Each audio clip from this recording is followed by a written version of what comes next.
आपके बोझा रानी ना 30 दिन के शरत लगेले बड़ी शरत। शरत? अरे 30 दिन में गुडुआ के बदल दी बोझा रानी, ये शरत लगेले रहली।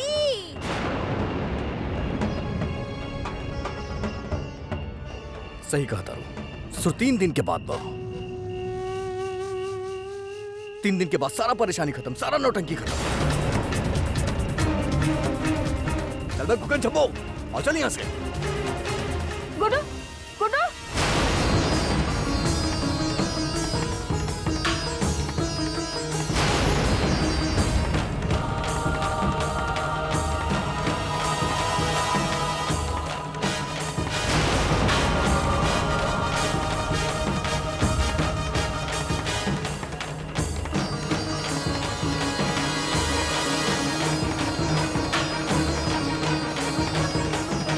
ये सब कहा है बिटिया? 30 दिन का नाटक रहा और हम छुट्टे खुशी मनाए रहे। रिश्ता बचावे का खातिर तुमका शरत लगावे के पड़ी और हमसे कुछ नहीं कहा। अपन अम्मा से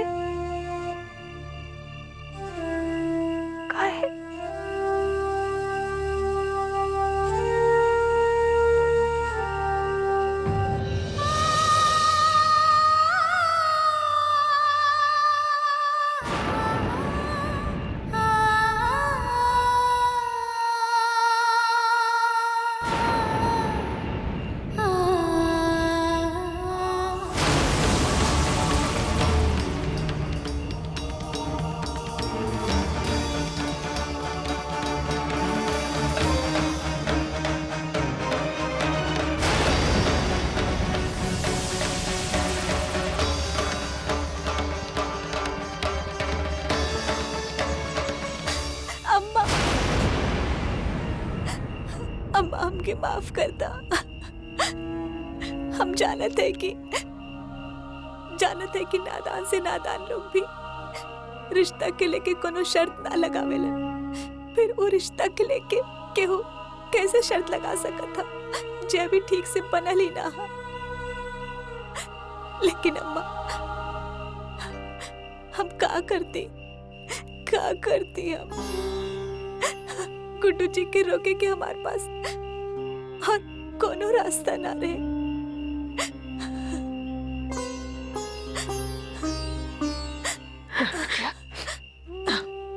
सफाई देवे का कोनो जरूरत नहीं।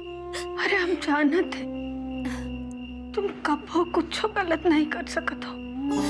बचपन से तुमका देखे है ना, और मजबूरी में तो भगवानो अपना नियम बदलत है। लेकिन वो रज्जुक दुल्हन हम कलसन वाली ऐसा का कहत रही कि 3 दिन बाकी है। हम कुछ समझे नहीं। अम्मा हमके ना पता कि मामी लोगन के कैसे पता चलल कि हम गुड्डू जी के साथ शर्त रख ले हैं। हम तो केहू के ना बतैले रहने। हम तो बस उनकरा के बदले के चाहत रहनी, शर्त रख ले रहनी। अम्मा हम तो के यही खातिर ना बतानी काहे कि उस समय तोहर तबीयत खराब रहे। हमके डर लागल कि तो के कुछ हो गइल ता यही खातिर अम्मा हम अकेले फैसला ले लेनी। लेकिन अम्मा आज सब बेकार हो गए। हम उनका ना रोक पाई, कुछ ना बदल पाई अम्मा।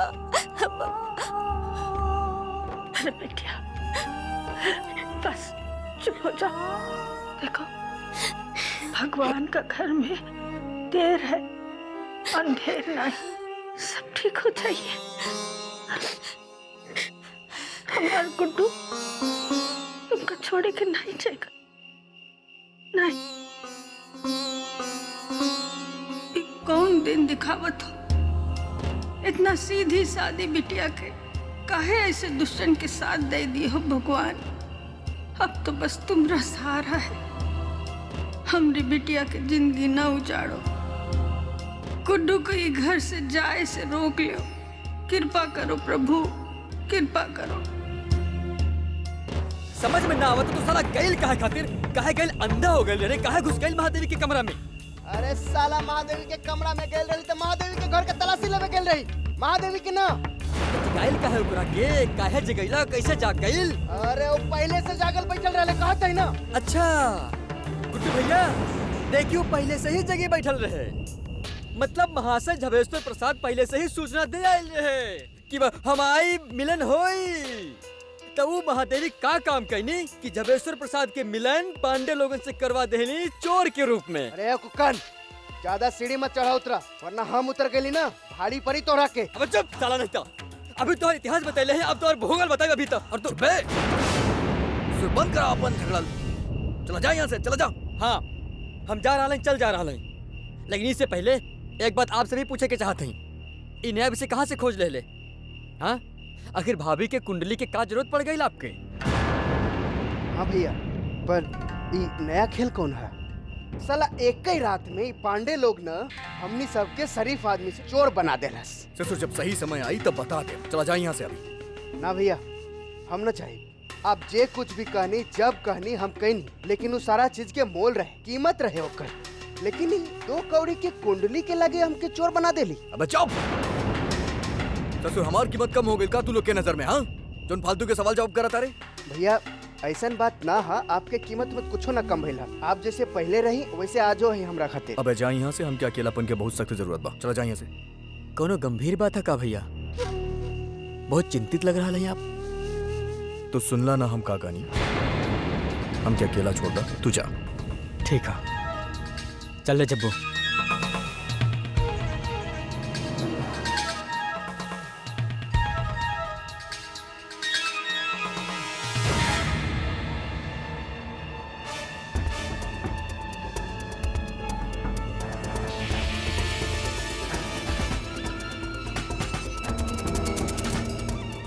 विष्णु पाड़े अब इतना सवेरे सवेरे कनो जब्बर के सुलटावे के खातिर काग चेष्टा वकुल ध्यानम करत अड़का।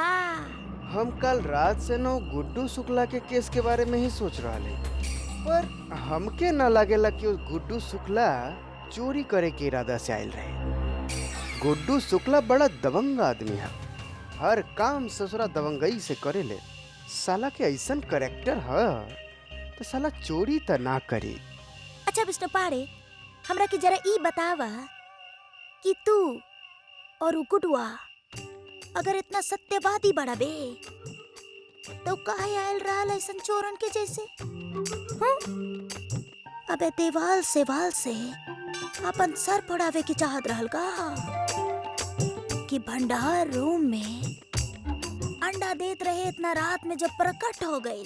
अरे कलसन के कालिक, तू वहाँ भंडार गृह में कौन से साला असरफी के टाल लगा के रख ले हो? जे अली बाबा 40 चोर के तरह वो खोल जा सिम सिम कह के आई आ तोहार टाल चुरा के ले जाई असरफी के। अबे विष्णु पाड़ी कागज उगज पढ़ के ना तोहार दिमाग जन भ्रष्ट हो गइल बाबे। ऐसन करा ना, हाथ से अपन दोनों गाल पकड़ा और जोर से खींचा और सोचा तो तोरा के ना दिखाई दे दी कि कौन सा सरपी बा ओइजा। अबे विष्णु पहाड़ी अबे ओइजा ना, अबे हीरोइन के कुंडली बा। हमरा के लागेला ना कि हमरा के ना हार्ट अटैक आ जाई। ई जे हमरा के हिचकी आ रहल बा। अबे जल्दी से चलो भंडारू में।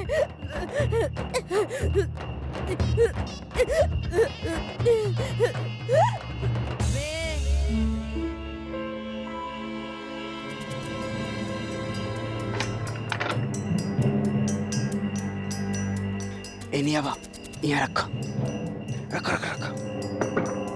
हाँ चलो चलो आराम से। हाँ।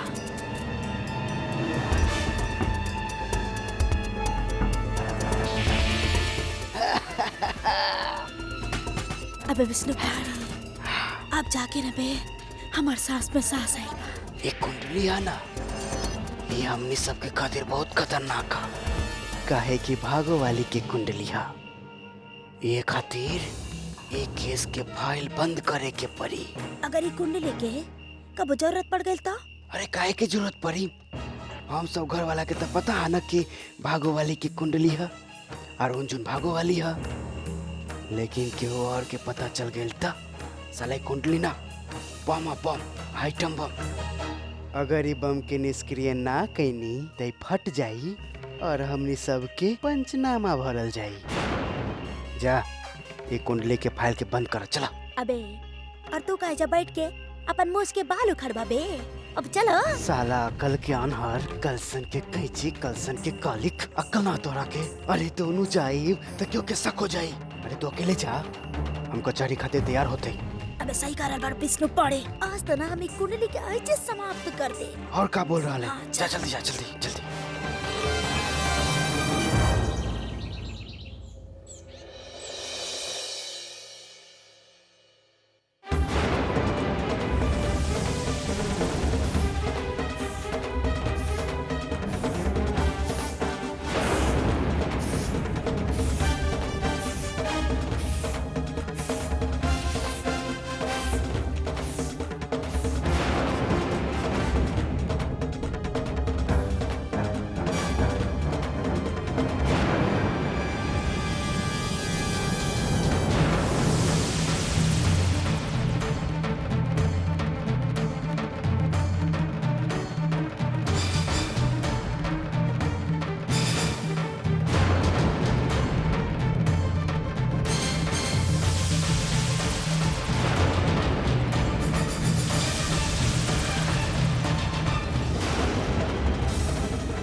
हाँ भाई, हैं? ससुर रुंझुन मिश्रा के कुंडली तालाब में फेंकत रहलू का? रुंझुन के कुंडली आना ही ससुर, हम भी तो देखिए एकरा अंदर का राज के बाद छुपल बा, जेकरा वजह से तू सबके सब पांडे लोग रुंझुन मिश्रा के पांडे निवास से जाए ना देवे चाहत बाड़े। अभी तहार राज खुल जाई सारा।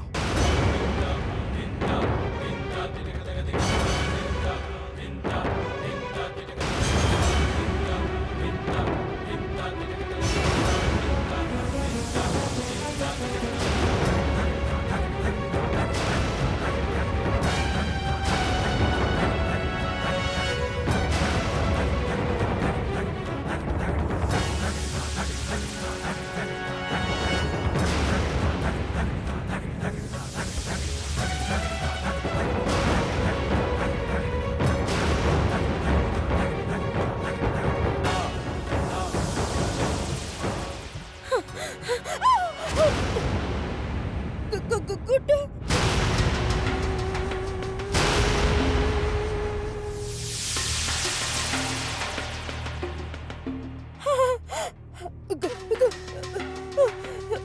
का हो गए ससुर, तहार बाप तक कलसन के ग्राम प्रधान बाड़े ना, दुनाली लेके आवे ले। बुलाओ अपन बाप के गुड्डू शुक्ला के चंगुल से तहरा बचाए आज। काबाई रुंझुन मिश्रा की कुंडली ससुर, यह राज छुपावे चाहते रहलू ना तू? यह राज छुपो।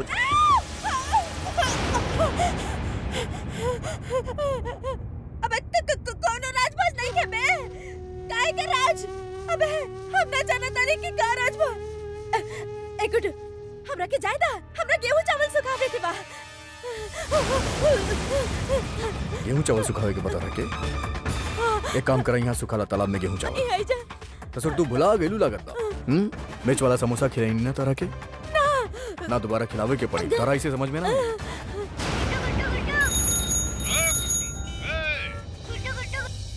हाँ कुकन बोल। हाँ भैया। अबे का भैया बोला, का भइल बा? का ना भैया, वो अम्मा आयल है हमारे सामने खड़ी है, कह रहे कि आपसे कुछ बात करे के है। रुका, हमके भी अम्मा से बात करे के बा, बहुत जरूरी। एक काम कर, उनसे कहा पुराना डिक्री पे आ जाए, काबा की पांडे निवास में घुसब ना।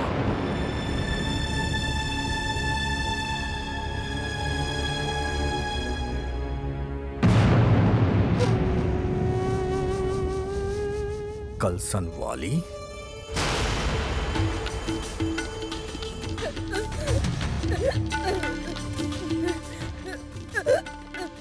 कलसन वाली आ गई। ए कंसन वाली, अरे मिटा देलू ना सारा सबूत। अरे हिचकी बाद में ली हो, पहले बोला ना। अरे बोलत काहे न बरू? अबे विष्णु पानी पानी पीना मम्मी। पीला, आए है पानी कंसन पिया।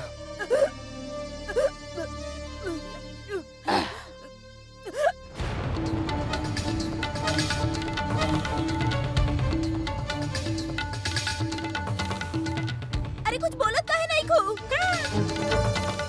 अरे हम कहा तनी जल्दी बतावा, हम इतना इंतजार ना कर सकिले। हम शुभ बात खातिर अबे हम ना करीब करीब खत्म में कर देले रली कुंडली के नामो निशान।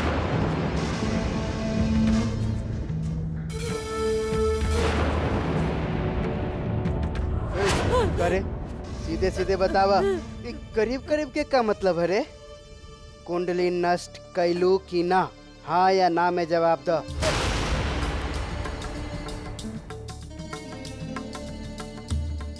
बोला ना तो सीधा अदालत में लटकाए तो के। अबे हम कौनो कसर थोड़े न छोड़ले रहनी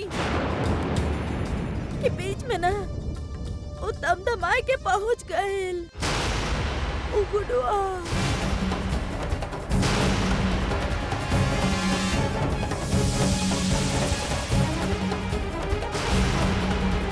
गुड्डू अबे वो गुडुआ ना अबे सब गुड़ गोबर कर दीस। अबे झपट्टा मार दीस आके किद के जैसन कुंडली पे मुट्ठो जीजी।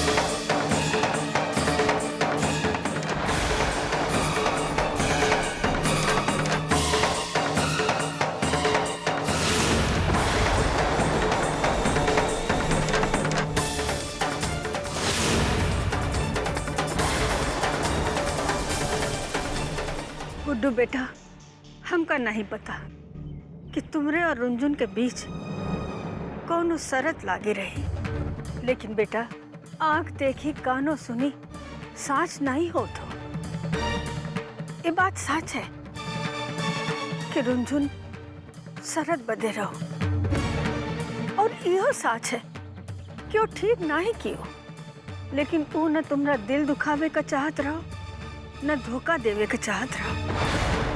देखो बेटा, पति पत्नी का रिश्ता खेल नहीं है, ये तो विश्वास के नींव पे बना मंदिर।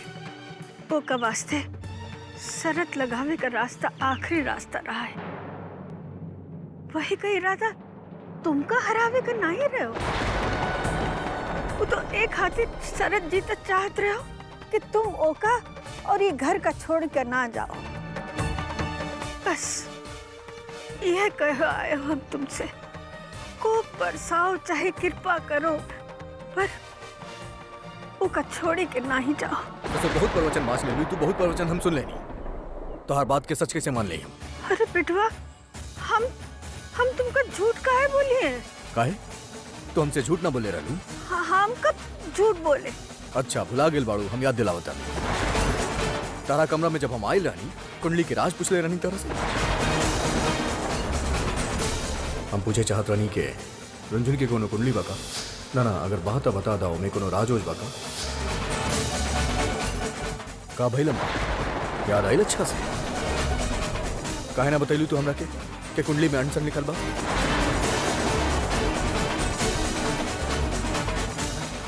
ना। अरे का अम्मा का ना ना हाँ हाँ करा तारू। हमरा पास सबूत बस, सबूत दिखाई तारा के हम, तब तारा यकीन आ जाए अच्छा से।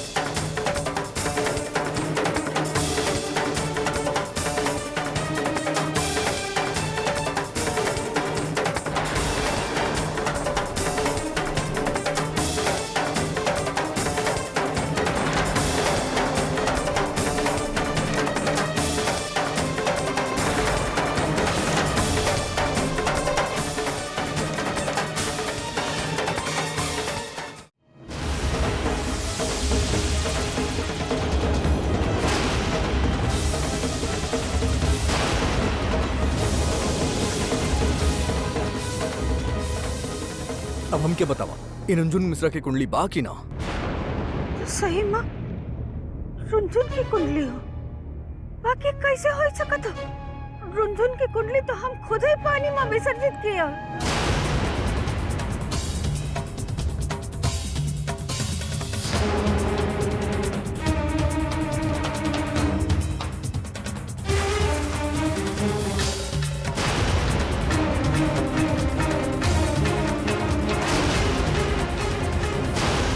अब बतावा हमके कि तू झूठ काहे बोलू हमरा से? काहे झूठ बोलू, काहे बहाना बने? अरे बेटा यही लिए कि हम नहीं चाहत रहे कि हमने रुंझुन की जिंदगी और नरक हो जाए। अत्याचार से बचावे खातिर हम कौनों से कुछ नहीं कहे। अरे सब अत्याचार बेकार के बात बा। रुंझुन मिश्रा खुद अपना आप पे अत्याचार होके देवेली। और जो तू कुंडली के बात करता रू ना अम्मा, सब बेकार के बात बा, सब अंधविश्वास बा। हम ना माने ली सब अंधविश्वास के। ये अंधविश्वास नहीं है, कुंडली की बात सच है। हमरी रुंझुन भागो वाली है, भागो वाली है। ला एक और तमाशा शुरू हो गई ला। ए बेटा मानो तो भगवान नहीं तो पाथर होवत है। कुंडली की बात सच है, रुंझुन सच ही भागो वाली है।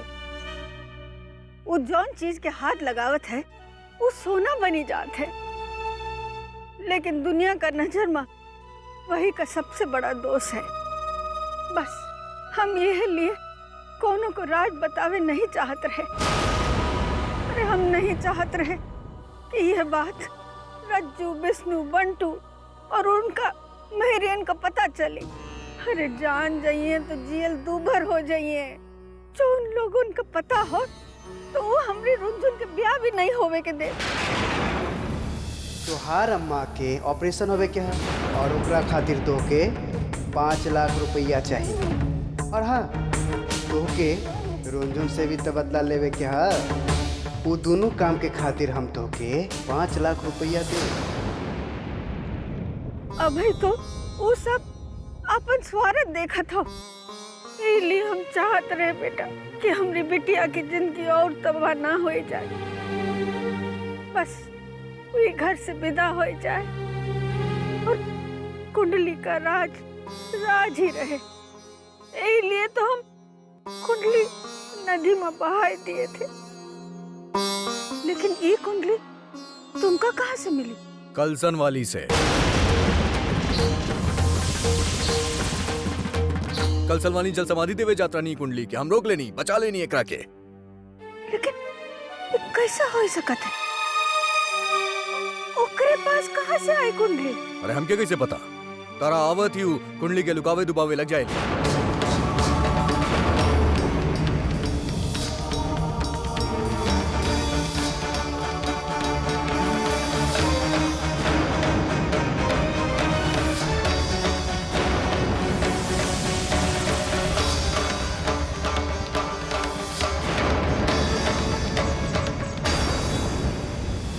अबे अगर हीरोइन के कुंडली के बारे में एक गुडुआ के पता चल गई ना, तो हमने लोगन कन जोन गुड़ दिख रहा बा ना, और पे गोबर चल जाई। तो यही लिए तुम हमका पूछे के आए रहे हो? यही खातिर आई लहनी अम्मा, हम कुंडली के राज पूछे खातिर तारा कमरा में। न तो काहे आई थी हम सुन ले रहनी तो हर कमीना पांडे लोग के बात करत भाई के रुंझुन मिश्रा की कोनो भी हाथ में जाए ना देवे के चाहत बारी घर से, जिंदगी बर्बाद करे चाहत बारे हो। के रुंझुन मिश्रा भागो वाली बारी, ओकर कुंडली में लिखल बा कि वो भागो वाली बा भाई बा। लेकिन ये कैसे संभव रहा बेटवा? वो लोगन का ये कुंडली मिली कैसे? अम्मा हमके ही सब ना पता बा, हमके एक बात पता बा कि रुंझुन मिश्रा के चाहे कुछ भी हो जाए ये घर से वो लोग चाहे ना देवे चाहत बा।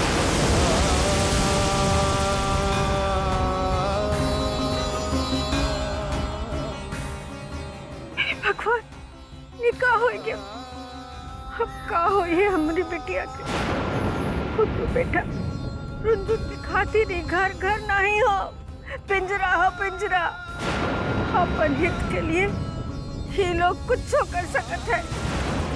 हम कहा तनी सोचा विष्णु सोचा, जल्दी सोचा, नाता ही गुड्डू इस सोना की चिड़िया के लेके सदा के लिए भूल हो जाए।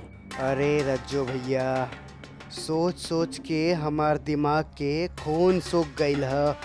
लेकिन साला हमके समझ में ना आ रहा है कि अम्मा गुडुआ के रोके के खातिर साला कौन धारा लगाई।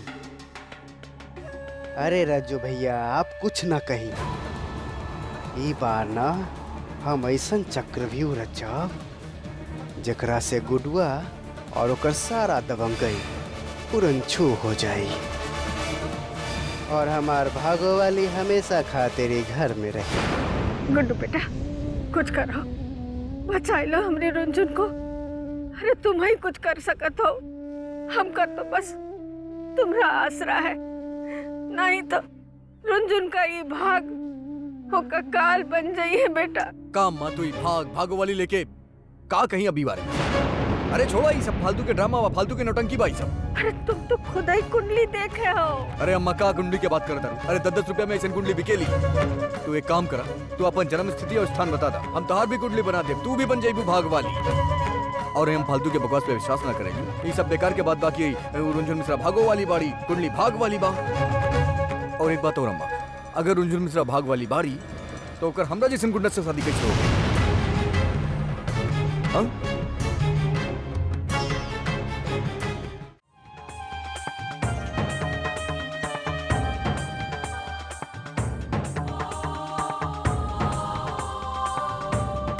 अरे भाभी, आई बैठी आप। जब्बू, गुड्डू जी कहाँ हैं? भैया का हमके बता के जाले कहाँ जाले और कहाँ न जाले। बैठल हुई हैं कहीं और सिलत हुई हैं अपन इज्जत के लबादा। जे कल रात आप और आपके परिवार वाला ना मिल के उछाले रहे। जब्बू, ऐसा बात काहे कर रहा हो? हम मानत है, गलती हमरा से भी भइला, लेकिन हमार इरादा गलत ना रहे। भाभी, इरादा गलत रहे या सही ये तो हमके ना पता, लेकिन जे कुछ भइला वो ठीक ना भइला। और अब आपके परेशान होवे के कोनो जरूरत ना है। सिर्फ 3 दिन बचल है। 3 दिन के बाद ये 30 दिन के शर्त खत्म और आप और गुड्डू भैया ये बंधन से मुक्त। और अब कृपया करके हमके भी मुक्ति दी। जब्बू, हमके गुड्डू जी से बात करे क्या? भाभी, हम कह रहे ना कि अब बात करे के कोनो मतलब ना है। वैसे भी हम अब आपके दिल के और ठेस पहुँचावल ना चाहिए। तो यो आप सुनल चाहते हैं तो सुनी। गुड्डू भैया अब आपके चेहरा ना देखल चाहिए और ना ही आपसे मिलल चाहिए। मानो या ना मानो बेटा, लेकिन ये बात 16 आने सच है। अरे ये रुंझुन का भाग है जो रज्जू का धंधा और विष्णु की वकालत चालत है। और वो बट्टू, अरे बट्टू का कबू भी आ नहीं हो वो बिल्लो से जो रुंझुन ना हो। इतना दूर काहे जात हो? अब तुम ही देख लो। हाँ, तुम्हारी अम्मा कितना बीमार रही। हाँ, और रुंझुन ओका मिली, ओका छुई और वो ठीक हो गई ना बेटा। और लोग तुम्हारे कितना खिलाफ रहे ना, लेकिन तुम्हारी दुकान ठीक से चली। अरे और तो और इतना चोट खा के आए रहे तुम, लेकिन फिर भी सही सलामत बच गए ना। यही लिए कहते रुंझुन को उसका मामा मामी के कैद से छुड़ाए लो। आप पैर भूल जाओ और हमारी बिटिया को बचाए लो बेटा। ससुरी तो सच बा कि हमारा अम्मा ओकरा छुअत ही ठीक हो गई लड़ी। रुंझुन के भाग वाली मानी ई तब बहुत बड़ बेवकूफी हुई। कहा करी कुछ समझ में नहीं क्या आवत।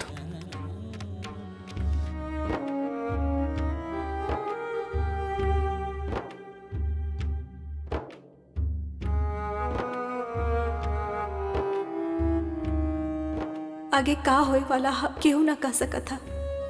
हम कितना भी कोशिश कर ले, लेकिन जैसन हम चाहते हैं वैसन कबो ना होई। अब सिर्फ 3 दिन बाकी है, ओकर बाद का करब हम? हमके आपन परवाह नहीं खे हा। चिंता हा तो सिर्फ अम्मा के। अम्मा तो सोचली कि हमारी जिंदगी खुशहाल हो गई ला, लेकिन अब सब फिर से बिखर रहा। इ देख के अम्मा के कितना ठेस पहुंची।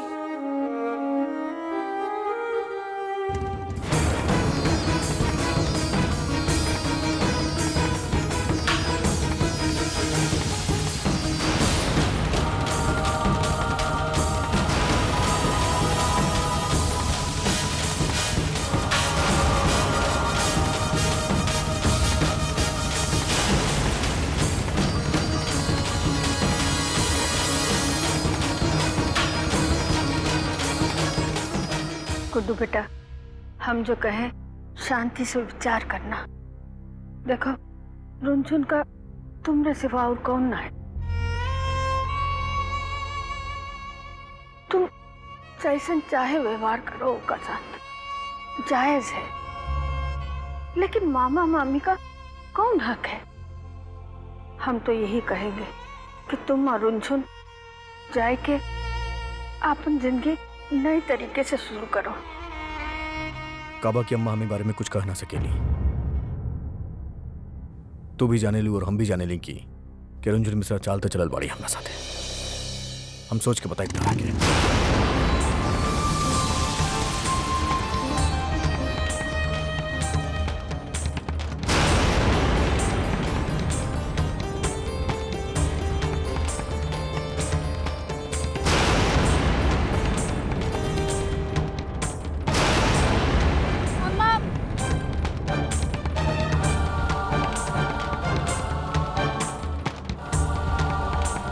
अम्मा, कहाँ गिर रहा तू?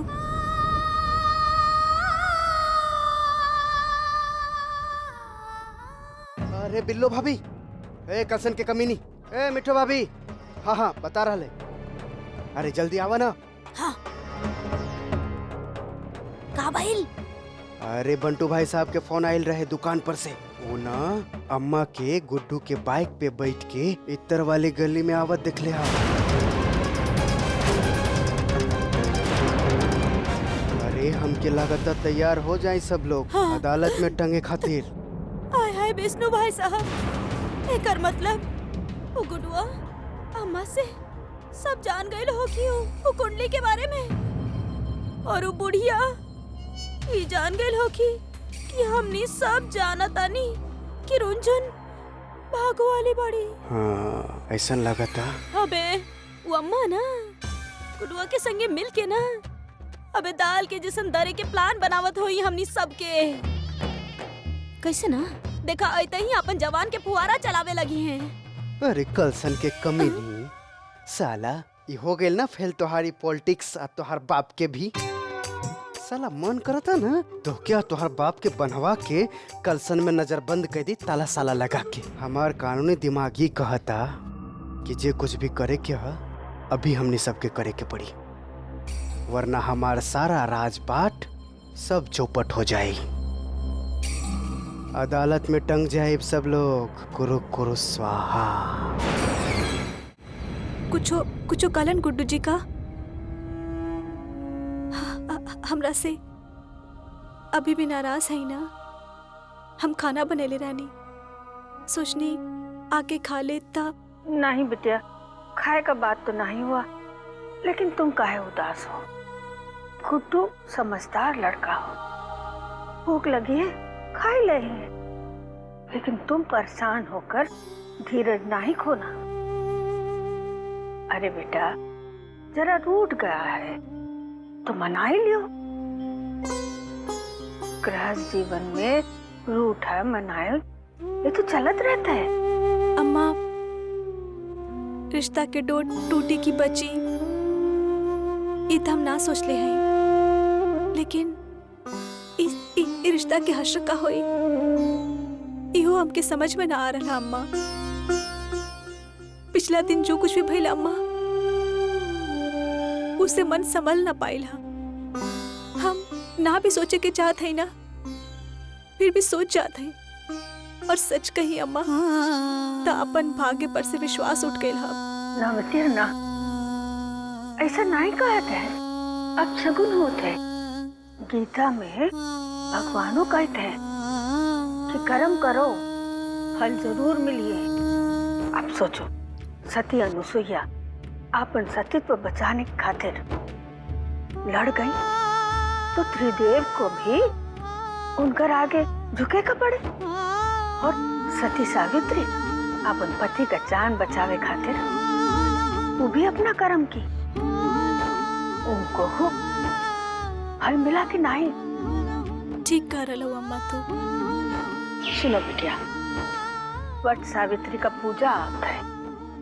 हम तो कहते हैं कि मन प्राण से वट सावित्री का व्रत रखो, पूजा करो, फिर देखो तुम्हारे निष्ठा का फल जरूर मिली है।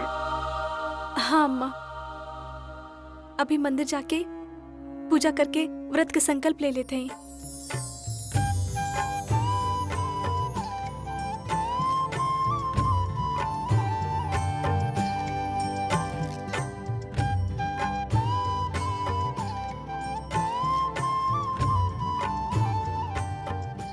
हे भगवान, तुहार बहुते कृपा है। तू हमार मन की दुविधा के दूर कर देले हैं।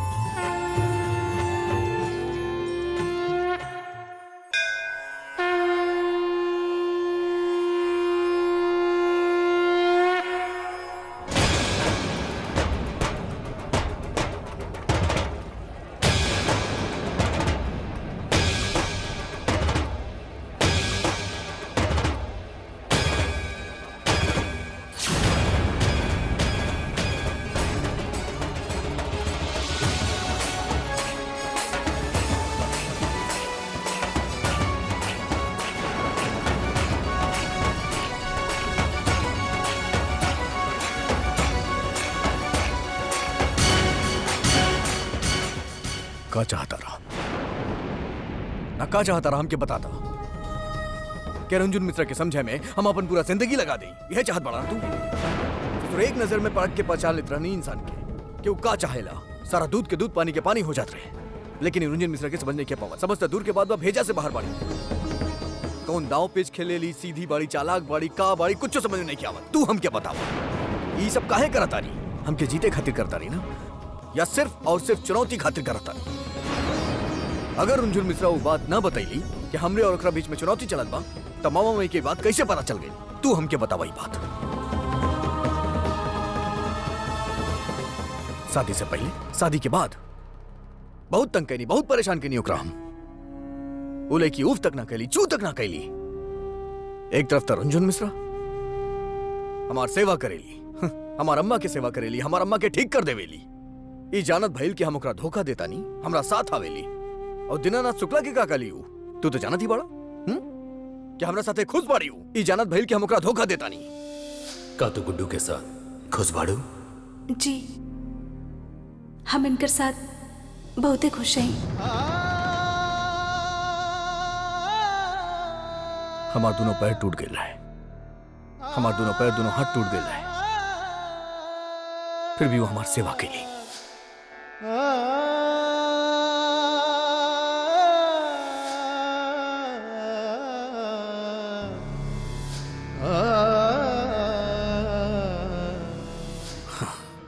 और मोबाइल गैलरी हमका तो दुकान चलावे ही ना आवत रहे। हमके का पता कैसे चलावल चला, कैसे सामान बेचल जाला। वो सिखैली हमरा के, सिखाइल कि कैसे सामान बेचे के चाहिए, कैसे ग्राहक के अपना तरफ लुभावे के चाहिए। हम सीखनी ओकरा से। एक तरफ सोचेली तो ये सब नजर आवेला, रंजुन मिश्रा के सारा अच्छा ही नजर आवेला।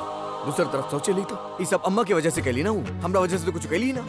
जब वो हमरा वजह से कुछ ना कैली तो हम ओकरा खातिर काहे कुछ करी? ससुर बस 2 दिन के बाद बा, हम 2 दिन बाद आपन आजादी दिवस मनाई बा। ओकरा जौन करे के बा करे, हमके कोनो ले देवे के नहीं के।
भगवान, कैसे समझाएं गुड्डू जी के कि हम कोनो दाव पेच ना खेलले हैं। उनकर पापा जी से झूठ बोलनी कि हम उनकर साथ खुश हैं ताकि पापा जी उनकरा से पैसे ले ली हैं और उनकर माँ के इलाज हो जाए। उनकर पहनावा बदले की कोशिश यही खातिर कैनी काहे कि उनकर पुराना रहन सहन मोबाइल के बिजनेस खातिर ठीक ना रहे। हम यह चाहत रहने कि बिजनेस के इतना अच्छा मौका उनकर हाथ से ना निकले, यही खातिर शर्त लगेनी। हमार मकसद शर्त जीते के ना रहे। ये रिश्ता हमार खातिर 30 दिन के शर्त ना, जिंदगी भर के साथ रहे, जकरा टूटे में अब केवल 2 दिन बचला। हे प्रभु, हमार मन के दुविधा के अंत करी। आज से हम आपके व्रत रख रहे हैं, हमार पीड़ा हर ली प्रभु।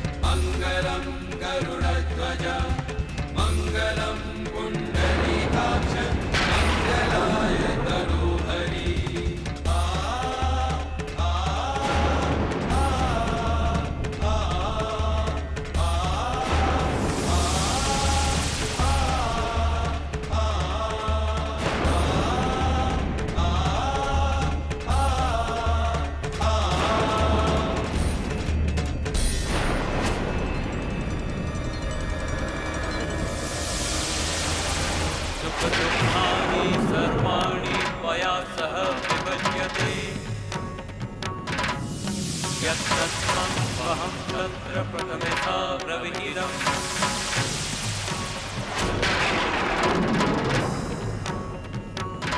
रुद्रो नित्यं सदैव प्रियभाषिणी भविष्यामि पदेच्चैव तुल्येषा।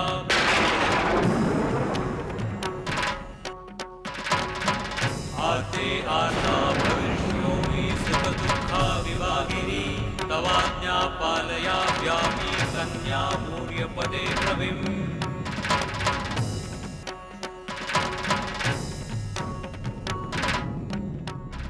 चला कोनो बात ना, शाम के लिए तोहरा खातिर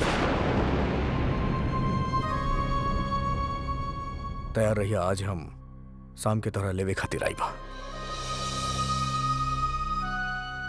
आज तोहर विदाई के दिन, पांडे निवास में आज तोहर आखिरी दिन। बोल दे अम्मा के भी कि हम आज शाम के तरह लेवे खातिर आईबा।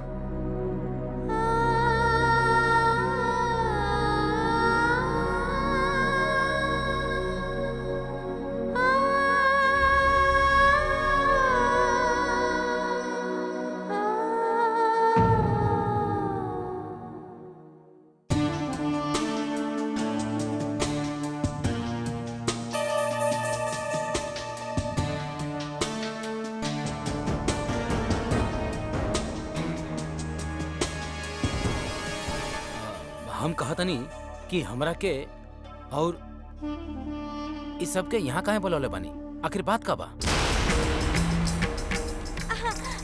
आय हाय अम्मा, कोनो पूजा पाठ करवावे के होई त महादेवी के बियाह के साथ करवा ली है। हमनी सबके एक के साथ बुला ले है। पाखंडी बुढ़िया पूजा पाठ के नाम पे सरापा दाड़ू दिन भर। आय हाय अम्मा, बोलत काहे नहीं खो? अच्छा, आप पूजा पाठ ना करबैबू तो जा करबैबू। हाँ, शायद अम्मा ही पूछे के चाहत होई कि देवी के बियाह के तैयारी कैसन चल रहल बा, हो ना अम्मा? मीठ मीठ बोल के मन का जहर नहीं जाते रज्जुक दुल्हन। तुम सबई जानत हो हम काहे बुलाए। हम रंगा सियार ना बनो, अरे सांप बिच्छू का तुम लोग छू लो ना तो वह भी मर जाए। अब बताओ, तुम सब में से कौन आदमी है जो हमका पूरा कहानी बताएगा? आय हाय अम्मा, कि का बात कर रहल बड़। अब आपके उम्र कहानी सुने के थोड़े ना बा। कल के कहबो कि हम लोरी गा के सुलावा। चुप। ये बताओ, तुम लोगन का रुनझुन की कुंडली कैसे मिली?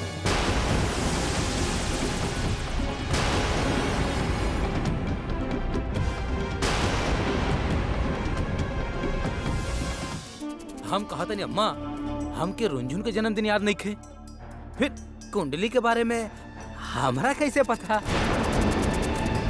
और हम का कह रही अम्मा कि महादेवी के शादी के बात चल रहा ना, तय में रुनझुन के कुंडली कैसे सबूत बन गई?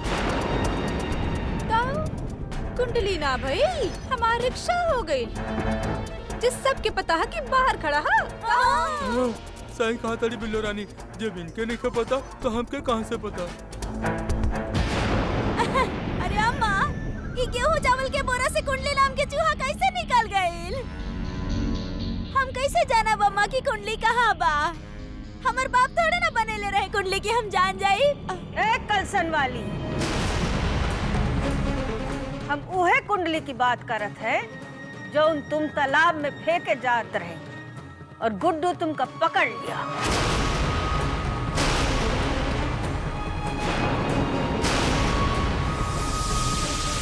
जेमा लिखा था कि रुनझुन भागो वाली है।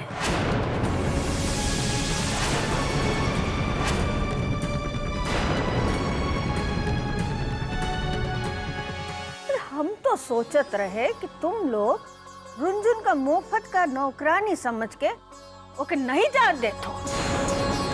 हमका का पता था कि ओका भाग से फायदा उठावे के खातिर तुम ओका नहीं जाए देतो। अरे लाज आवत है, लाज। तुम जैसन तुच्छ हृदय वाले लोगन के बेटा बहू कहे थे। हम कहते नहीं अम्मा, देखी दूसरा लोग के तो हमका पता नहीं खे, लेकिन हमार हृदय बहुत बड़ बा। ए रज्जू पांडे, सफेद झूठ ना बोलो। तुम्हारी जबान गल के कट के गिर गई है। हमार रुनझुन तुम लोगन का माई बाप समझकर तुम्हारी सेवा की, और बदले में तुम लोग उसके साथ का किए? अत्याचार। एक को बाद मन में डर नहीं लाग्यो कि ऐसा हम का करत है? एक को बार मन में भूख नहीं उठी? अरे तुम सब नरक के भागीदार हो, नरक के।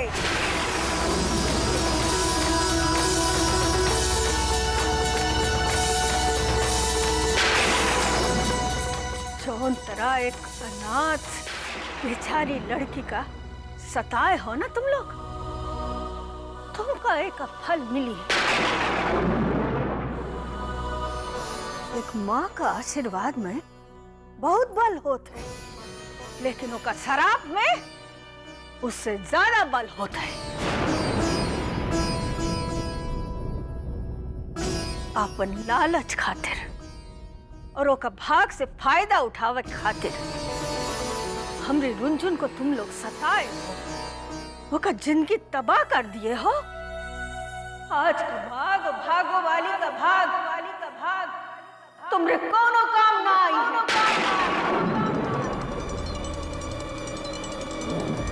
एक मातारी का शराब है, तुम लोग बर्बाद हो जाइए, बर्बाद हो जाइए।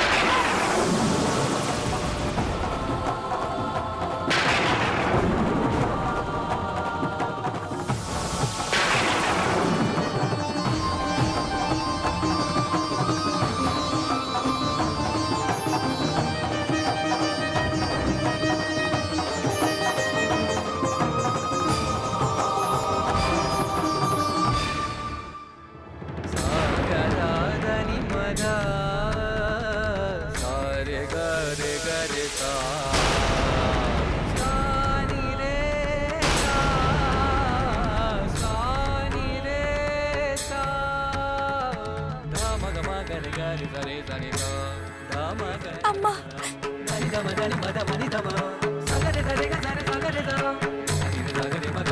बिटिया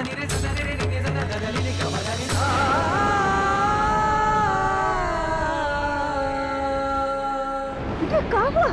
अरे अरे कहाँ रो तो? हाँ कहाँ हुआ बिटिया बताओ तो सही। अरे बहुत जी घबरा रहा है, तो बताओ बताओ कहाँ हुआ बिटिया, बोलो तो कहाँ हुआ? अम्मा, भगवान हमारी प्रार्थना सुन ले है अम्मा।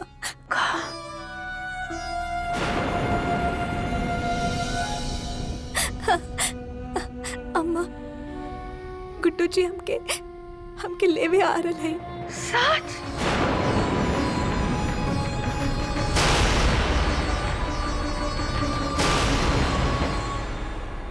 कब? शाम के।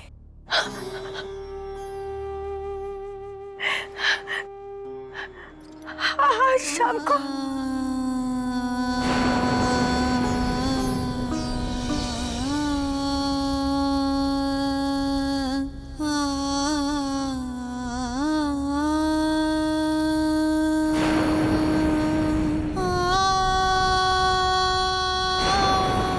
हम बहुत खुश हैं, बहुत खुश। अब हमने बिटिया विदा हो जाए। हे प्रभु, तुमने हमारी लाज रखी। हमारी बिटिया अब हम को छोड़ के अपन घर जाएगी। तुम्हारी बहुत बहुत कृपा है।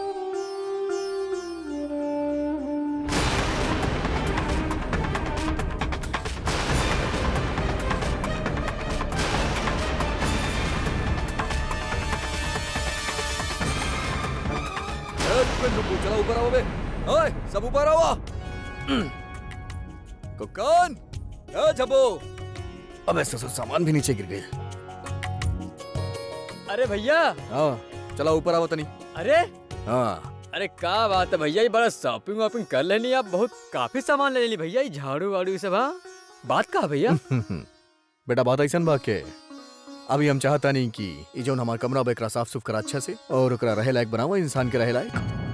अब हमारे खातिर सही है भैया, हम जिस दिन रहेली इसे साफ सुथरा का होई, इतना बढ़िया है, कोनो फिकर ना भैया। अरे हमने लोग खातिर काफी बा, लेकिन अब केहू और भी आवत बा, केहू और भी रही यहाँ पे। क्या रहा भैया? रुंझुन मिश्रा ना रुंझुन मिश्रा ना रुंझुन शुक्ला, तोहार भाभी वो आके रही है यहाँ पे। ठीक है भैया, भाभी आ रहल बाड़े तो 2-4 मिनट खातिर रुकिए, वापस चल जाई। अब खा में खा 2-4 मिनट खातिर इतना मेहनत का है? 2-4 मिनट खातिर नहीं किया आवत, हमेशा हमेशा खातिर आवत आ। गृह प्रवेश के इंतजाम करे कब बेटा? उका बना पांडे निवास छोड़ के आवत आ रही, आज ओकर विदाई बा। काहे खामा खाई चक्र भी पड़ रहे 2 दिन खातिर? हम आपके बता रहे संगत बहुत बुरी है, मत फंसी। ऐसा ना हो इस सब चीज के चक्कर में आप खामा शहीद हो जाएं। बेटा ज्यादा बोलबे ना तो शहीद हो जाइबे अभी के अभी, हम तोरा के शहीद कर देब, समझ ले। तोहार भाभी अवतारी यहाँ हमेशा खातिर रुके हैं, बस बात खत्म हो गई। लेकिन भैया। अबे का लेकिन बहुत तू किंतु परंतु लेकिन करत हो। चला तू चुप रहा, चला काम करा ठीक से, समझला? चला काम पे लग जाओ। सुनना तनी कुक्कन का कहा था। हाँ चला चला चला लग जा, चला चला जल्दी करा। चला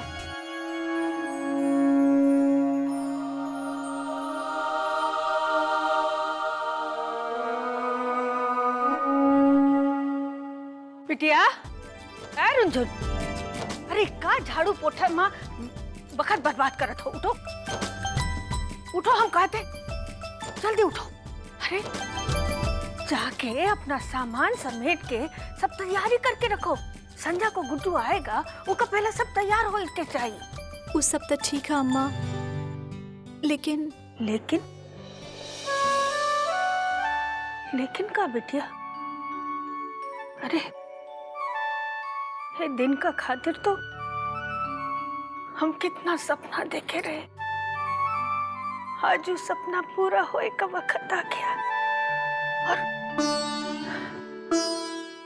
कोई लेकिन नहीं, तुम जल्दी जाए के तैयार हो। हाय दैया, हम तो भुला ही गए। हम वो सुनार के पास तुम्हारी अम्मा के और तुम्हारे गहने पालिश करे के दिए थे, हम जब जाए के ले आते। और हाँ, हम अपन कमरा में तुम्हारे लिए कुछ साड़ी, मेवा, मिष्ठान, खाए पिए का चीज हम बांधी के रखे हैं, वो ले जाओ और अपन बक्सा में रख लो। और सुनो, हम आएगा पहला ये सब तैयारी होवे के चाहिए। हाँ चल जाओ जाओ जाओ। ठीक है अम्मा। ए रुको, एक और बात, तुम्हारे ये नालायक मामा मामी है ना, तुमका रोके खातिर बहुत ही जतन करिए। अरे मगरमच्छ है मगरमच्छ, सब मिल के टेसुए भाएंगे, लेकिन तुम उनका बात में कोई ध्यान नहीं दोगी। खाओ हमारी कसम। ना देव अम्मा। हाँ जाओ बेटा जाओ, जल्दी तैयारी करो, हम जाके सब सामान ले आते हैं। हाँ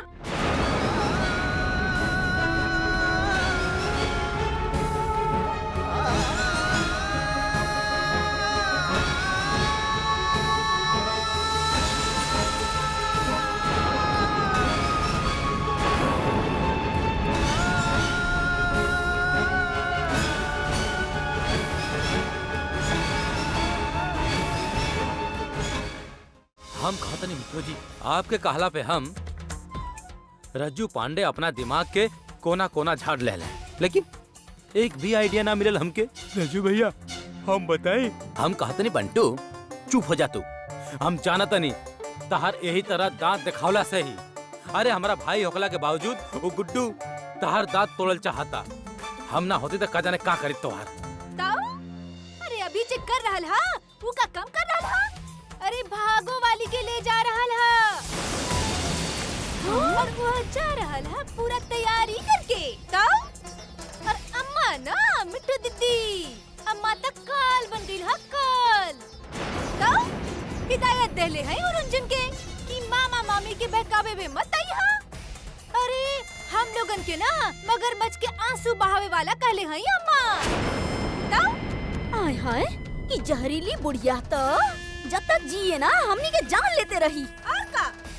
अरे कबर में पैर लटकल बा तब उछले से ना बाज ना आई है। हाँ। अरे बस, हम कहते नहीं मिट्टू जी, अब शब्द आई और अब शब्द से ही आदमी डाउन हो जाए। और अम्मा जौन करम कहले बाड़ी ना, ओकरा बाद का होई? अरे ये होई ना।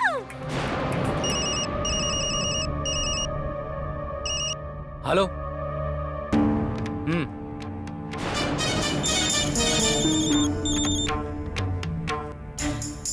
का? जरा देखो ता। अरे हम लोग इतना परेशान हैं कि रुनझुन के जावे से कैसे रोकी, रुनझुन के जावे से कैसे रोकी। और ये लोग हैं जो फोन पे बात करे से मने ना भरल हा। ता? साला भाड़ में जा तू। अब हम सब अदालत में टंगे के शुरू हो गए। अब का भइल? साला हमार मुवक्किल छोड़ के चल गए हमके। फोन रखता बिल्लो रानी, हमार जो रिक्शा रहे ना, साड़ी के साड़ी बंडल ले जाता रहे ना, वो रिक्शा का रिम टूट गई और सबके सब साड़ी नाला में गिर गई। हाँ हम देखा था नहीं, हम कहा था नहीं ये कैसे हो सकेला, हम कबो ऐसा ना कहनी। अरे चमेली के इत्र के जगह गुलाब के इत्र तो ना बेच सकीले ना हम, लेकिन फिर भी ऑर्डर गलत भेज देलस वहाँ पर। अब वो गुलाब के कांटा हमके चुभत बा हमके मिट्ठू जी।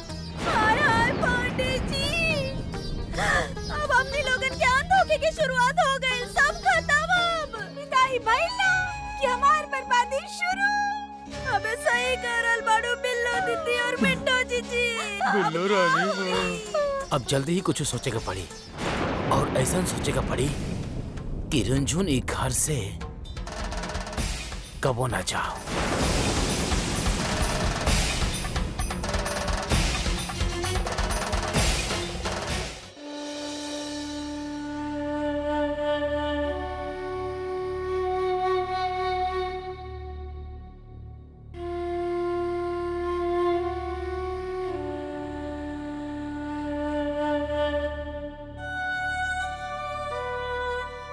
तैयार रहिए, आज हम शाम के तरह लेवे खातिर आई बा। आज तहर विदाई के दिन, पांडे निवास में आज तहर आखिरी दिन।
दीदी आपके का लगा था कि रुंझू नाम के चिड़िया पे ये प्लान काम करी? आय हाय बिल्लो, अरे तू बस देखा जा।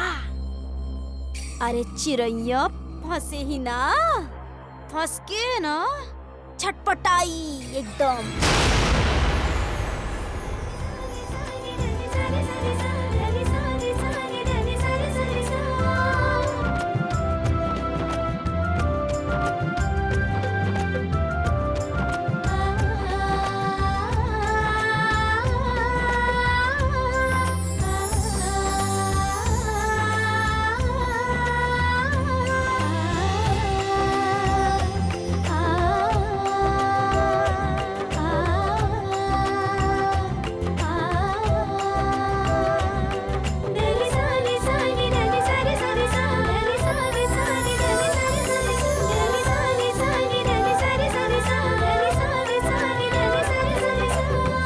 समय की गति भी अजीब है ना।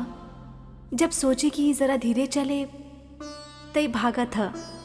आज लग रहा जैसे घड़ी के सुई चलता रहा, लेकिन समय बढ़ ही ना रहा।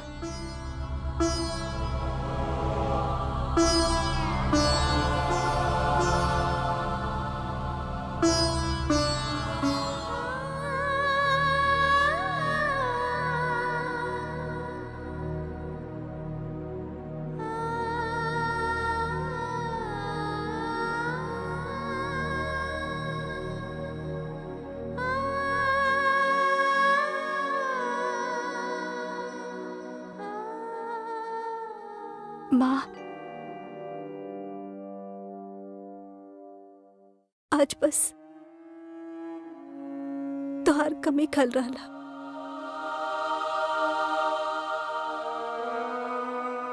अम्मा के अलावा और के हो हमार।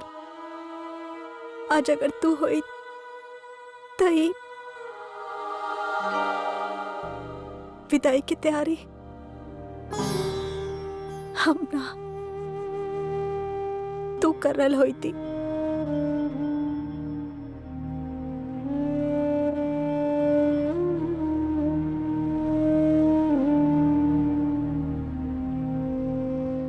मम्मी का करल बनी हम? ये मिट्टी के दिल काहे छिड़क रहल बनी हमरा ऊपर? अरे का कर रहल? छोड़ दो मम्मी। अरे का करल बनी? हाय हाय दीदी अरे मम्मी का करल बनी? अरे हम बहुत नहीं मिठो जी। अरे हम मनावत बानी और आप बानी की इतिहास बने खातिर तैयार बानी। अगर आप मरनी ना तो हम आपके साथ मर जाए। यही खातिर हम कहा तनी दरवाजा खोली।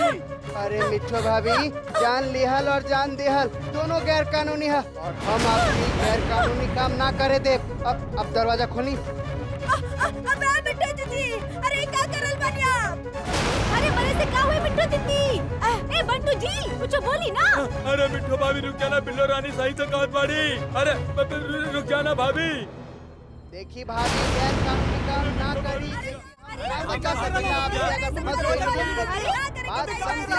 भाभी। मिठो भाभी, महादेवी चिल्ला कह रहा। अरे रज्जो भैया, अरे मुवक्किल के बचावे खातिर जज के फैसला के इंतजार ना करे के। अरे दरवाजा अंदर से बंद है। अरे दरवाजा तोड़ी ना। अरे जा विष्णु माँ, लेकिन बताई तो सही भइल कहा। अरे मम्मी खुद कर महादेवी के जला के मार डाले की चाहत है। हाँ लेकिन काहे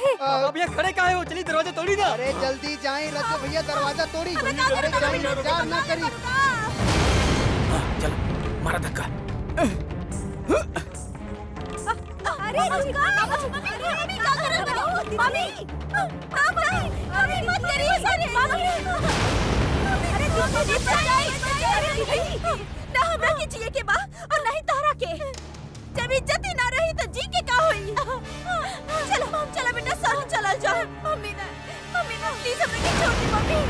मम्मी प्लीज हमरा के छोड़ दी। हे भगवान, हमरा के माफ कर दिया। हे भगवान, हमरा पास एक अलावा और कोनो चारा नहीं के देवी। मम्मी कोनो चारा नहीं के। अरे कपड़िया घूम गइल बा का बेटा जीजी? अबे क्या करल बाड़ू? अबे चमेली के तेल के जगह अबे अपन कपड़िया में मिट्टी के तेल काहे डाल रहल बाड़ू? ऐसा बात करा ना जीजी। हाय जीजी। अरे मिट्टू भाभी, अरे बिना गाड़ी सही खातिर आज भरत पे रुक जा। लागत था मिट्टू मामी की देवी और जब्बू के रिश्ता के बारे में पता चल गई। मिट्टू मामी हम आपके हाथ जोड़े थे। देखिए देवी कुछ ना कहली है। आप शांत हो जाइए, आप दरवाजा खोल दी मामी। अरे हम कहा तनी दरवाजा खोला। अरे जान गरम कैला, अब कुछ ना हो सकेला। हमने तो अब चला तानी। अरे सबके नमस्ते। हमरा से कोनो भूल चूक भइल होके तो हमनी के माफ कर दिया। अरे पांडे जी, डायमंड के ख्याल रखिया, ओकरा कोनो तकलीफ ना होके पाए। तकलीफ होगा तो हम भूत बन के पांडे निवास में मंडराए। ना माँ, हमारा नहीं। अरे हमारे हीरा। ना मम्मी, आप वहीं रुका मम्मी। मामी आप दरवाजा तो खोली। हम आपके सारा परेशानी सुलझा दे। आप दरवाजा खोली। हाय ओ पांडे जी, रज्जू भाई साहब, बट्टू भाई साहब, कंसन वाली बिल्लो। अरे तेजाब के बोतल का ताड़ी की पीला हमरा के। तो हम जुड़ाए दे तो हर कलेजा की जुड़ाए दे। चलब ना। अरे हटा सब जने यहाँ से। अरे चैन से जिए तो ना देला, चैन से मरे तो दो। लेकिन अब कहले कहीं बोली तो सही। अब देखा हमारा आराम तो हराम कर दे तू। जाओ, अरे काहे खड़ा हो? जा ना तू, जा। अबे जा हीरोइन, जा के आराम करा, छोड़ दो हम लोग। अरे अर्जुन, अब देखा ना तोहार गुड्डू शुक्ला आवे वाला है तोहार लेवे खातिर। विदा करा के ले जाइए तो के। जा कैसे बात कर रहे हैं? हम यहाँ से कैसे जा सकते थे मामी? चला। हमके बताई तो सही। भाई कहाँ मामी? बोली ना। हाय बोझा रानी, अरे गलती तारा से कुछ ना भइल बा। बस तोहरे कारण हमार महादेवी जिंदगी भर कुमारे बैठल रही। अरे बोझा रानी, अरे घर के खाता में से हुआ अम्मा 10 लाख रुपया देवे गइल बाड़ी उ गुडुआ के तोहरे खातिर। काहे की गुडुआ तोरा के हमनी लोगन से आई पांडे निवास से दूर लेके चल जाई ताकि तू सुख शांति से रहा। बता तू ही, अब घर के खाता में कहां से तुरंत पैसा और कहां से हमने अपन देवी के बियाह करब? बोलो। अरे लड़का वाले लोग कह रहलन कि टाइम पर इंतजाम ना भइल तो सब रिश्ता खत्म। अब कहां से इंतजार करब? पहले हमार देवी की इज्जत के खातिर हमने लोग जा रहल बानी दुनिया छोड़ के। और तू जहा हम उन्हें तोरा के मतारी होके शराब पता नहीं कि हमार देवी की जिंदगी बिगाड़बू तो तू गुडुआ के साथ कबो सुख शांति चैन से ना रहबू।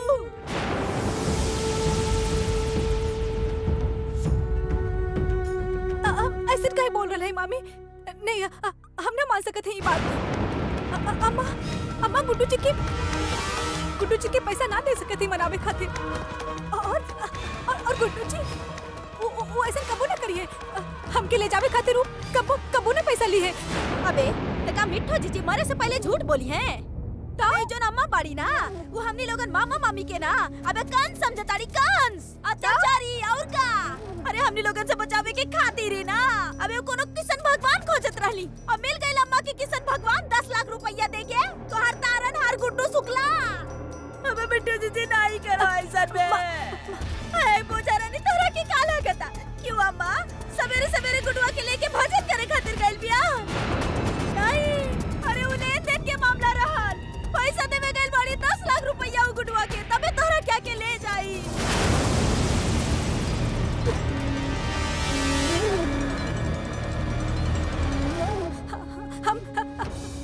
हम ना माने थे कि मामी अम्मा और गुड्डू जी ऐसा कुछ कहले हैं। अरे ना माना, कोनो जरूरत नहीं के माने के तोरा के।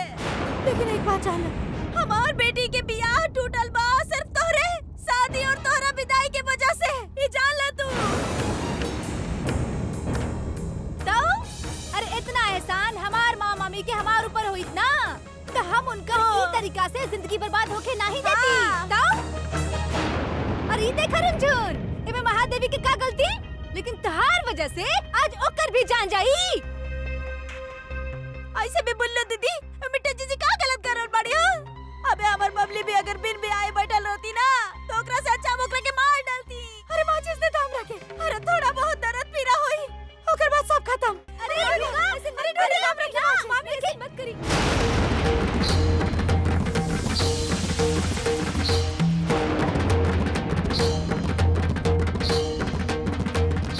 अबे हीरोइन, अबे का देखा ताड़ी और का सोचा ताड़ू? हां अबे जब सब सत्यानाश हो जाए तो सोच के का करबू? अबे जल्दी से बोला मिठू जीजी के, ये मिठू मामी, हम ना जाए छोड़ के घर गुड्डू के साथ। हम महादेवी की शादी ना टूटे दे, बोला ना। अबे हीरोइन बोल देना। हाय हाय कलसर वाली, अरे क्यों के हाथ में जोड़े की जरूरत नहीं है। अब आखिरी मिला हमने लोगन के आ गए, बस हो गए। रंजू को मनावल जाए, चला चला। चल। हम कहत नहीं रंजून, हमार मिठो और महादेवी की जिंदगी अब तुम्हारे हाथ में बा रंजून। हाँ रंझुन जल्दी करा, वरना ये दोनों बेगुनाह के खून तोहरा सर पर हुई। हाँ मम्मी, रंजून मम्मी और महादेवी के मरे से बचा ले रंजून। हम वादा करते हम थोड़ा से कबो गलत बिहेव ना करब। रंजून प्लीज हमरा के बचा ला। तू इतना कहत रहलू ना कि तू हमार बड़ बहन बाड़ू, तो हमरा के बचा ला रंजून प्लीज। मम्मी हमरा के छोड़ दे, अब बस नहीं हो गई, हमरा के छोड़ दे। अब रंजून अब 2 मिनट में सब खत्म हो जाए। तुमरे ये नालायक मामा मामी है ना, तुमका रोके खातिर बहुत जतन करिए, लेकिन तुम उनका बात में कोई ध्यान नहीं दोगी। खाओ हमरी कसम।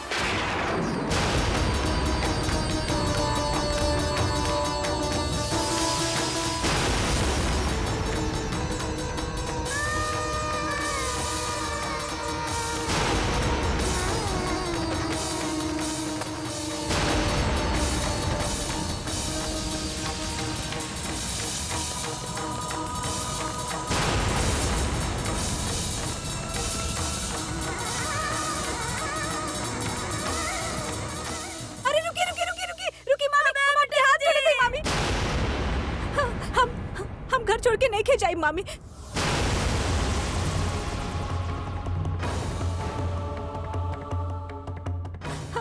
हम वादा करे थे अगर गुड्डू जी पैसा ले ले हैं तो हम घर छोड़ के नहीं जाए।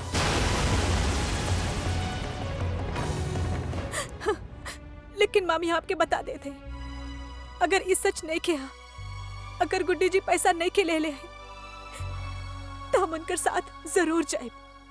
हाय हाय बोझा रानी, तू ना जाबू और 10 लाख रुपया खाता में आ जाए तो हम अपन देवी की शादी आराम से कर ले। तो काहे देव अपन जान और काहे ली अपन महादेवी की जान। हाँ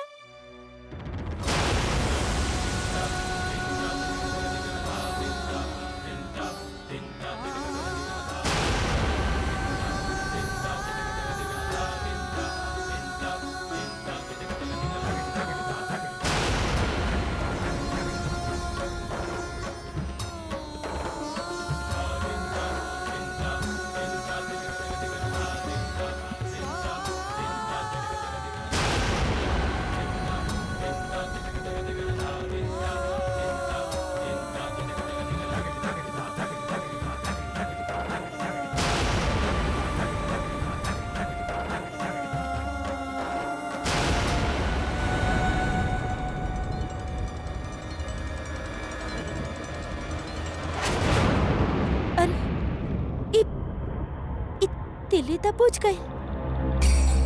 एकर मतलब है ई मिट्टी के दिल ना रहे।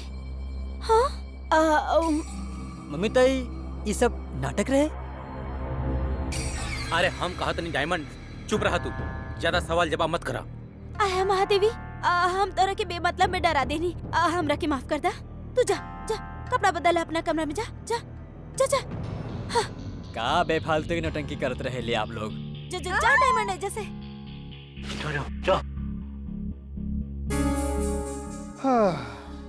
मिठो भाभी, अरे बहुत तिक्रमी है आप।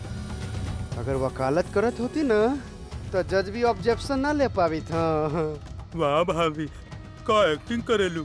एक बार तो हमरा लगल कि सब सच में हो रहा बा, है ना बिल्ला रानी? आय हाय, अभी तो आधा बाजी हाथ में आइल बा, आधा तो गुडुआ के आवे के बाद आई।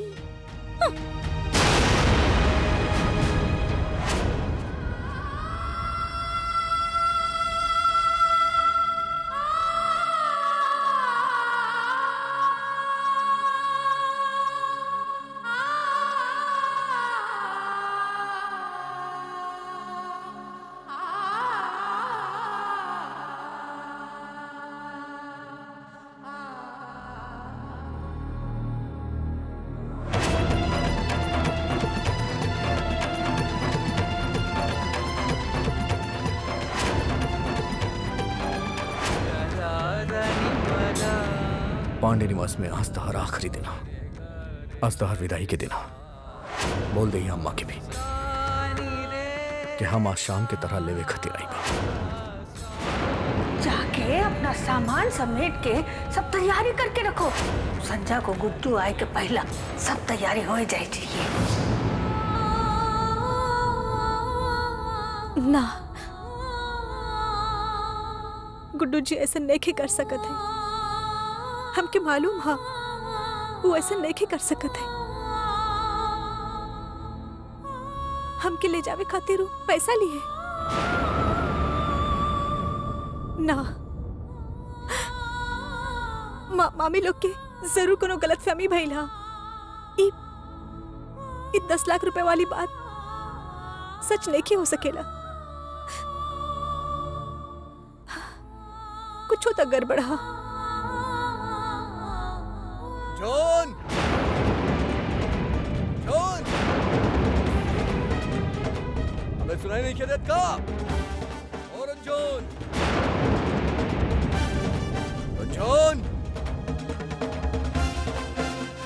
और जॉन। हम कहता नहीं, जेकर इंतजार रहे मिठो जी वो आ गई। मतलब गुड्डू शुक्ला आ गए। रज्जो भैया, अब हम के ना सारा सबूत के आंख बचा के वहाँ प्लांट कर देवे क्या। ई गुड्डू के ना पता चले के चाहिए, समझनी? ताऊ? अरे मिट्टू दीदी, का लगा था आपके? हमार झूठ रोक पाइए रुंझुन के ई घर से जाए से।